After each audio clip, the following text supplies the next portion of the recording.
here. They're going to be listening to my speech today. Thank you. You have a sitting.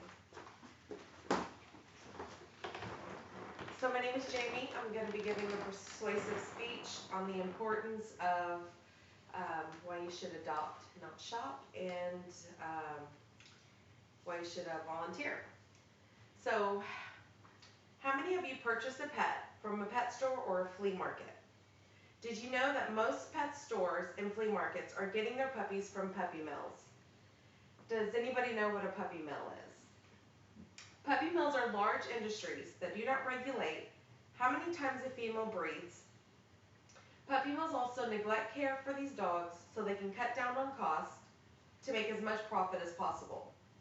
These dogs are living in complete isolation from people, and they lack medical attention that's so desperately needed. My name is Jamie. I've been a veterinarian technician for over 10 years. I've worked long hours in shelters and have seen the direct effect of what happens to these seized dogs from puppy mills. I've witnessed the damage of these dogs and the difficulties they face. But their journey doesn't have to end here. You can help. Are you aware of what you can do to assist in the fight against puppy mills? I advise each and every one of you to listen carefully so that you too can help in the fight.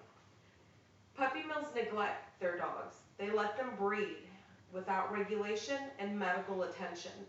But there are ways we can help, and that's by fostering these dogs, volunteering your time at shelters, and help to get them adopted out to their forever homes. The direct effect is priceless. This quote is from an article called Anatomy of a Puppy Mill. Puppy mill's an operation that sells dogs for money.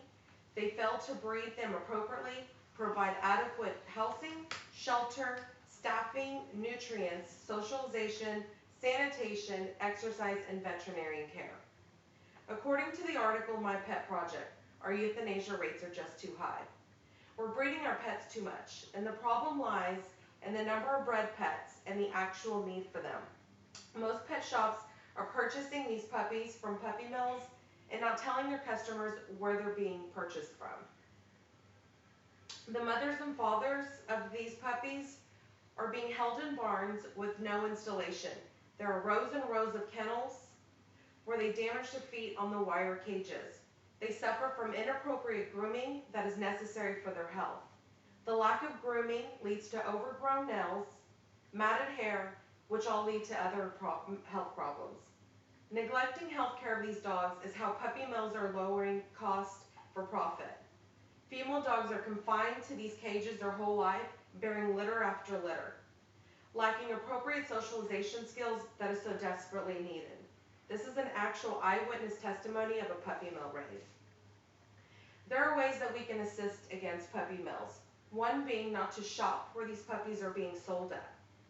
According to the article Anatomy of a Puppy Mill, one way to fight puppy mills is to adopt from your local shelters or your rescues. Avoid purchasing these puppies from flea markets and pet stores. Just because the puppy seems happy and healthy, this doesn't reveal the conditions in which they come from. Now, Paula Keefe is a volunteer for the Humane Society, and she states, "The puppies look really cute, but the puppies are only here for 6 weeks. The dirty little secret is what their mom and their dad are going through."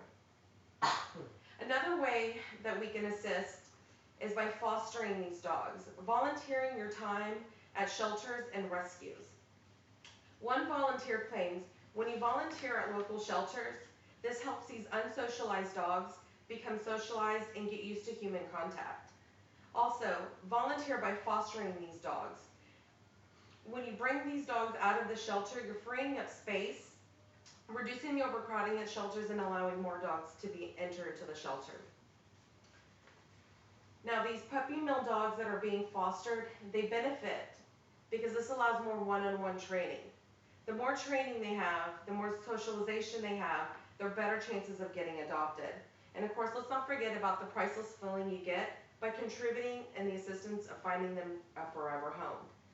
Now, this piece of information was taken from an article, Halfway Home. Fostering allows more one-on-one training with the dog, allowing socialization, house training the pet, and then just basic commands that's necessary for adoption. Robert, a volunteer, claims all these are benefits that you get when you do adopt an adult dog from a shelter.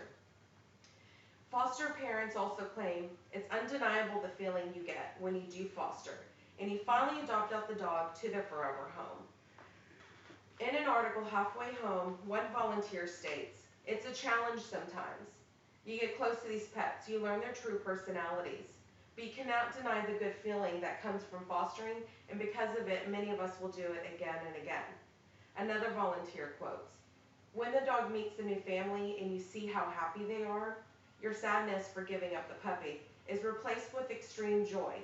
And when you realize that dog, which had no shot at life, was taken in by you, loved, and started down a journey to a great new forever home." I've been fostering dogs my entire life. It's something I've learned from my mother. We've been assisting in the fight of overbreeding and overcrowding in our local shelters for years, and it's something I'll continue doing until I physically cannot anymore. I insist that each and every one of you visit your city shelters, reach out to your local rescues, and start assisting us in this fight. Not only can volunteering help in this fight, but adopting a rescue can be priceless in the efforts of shutting down these puppy mills. So I leave you with this last quote, and this is Blake Malmer, who adopted a puppy mill dog, a seized puppy mill dog. And this was from the article, Anatomy of a Puppy Mill. "I imagine you and your coworkers were the first friendly faces that Rudel has ever encountered. I thanked you for saving his life. You thanked me for saving his life. I need to thank y'all. He is the best dog I've ever owned." Thank you. Anybody have questions? No? Okay. That was awesome.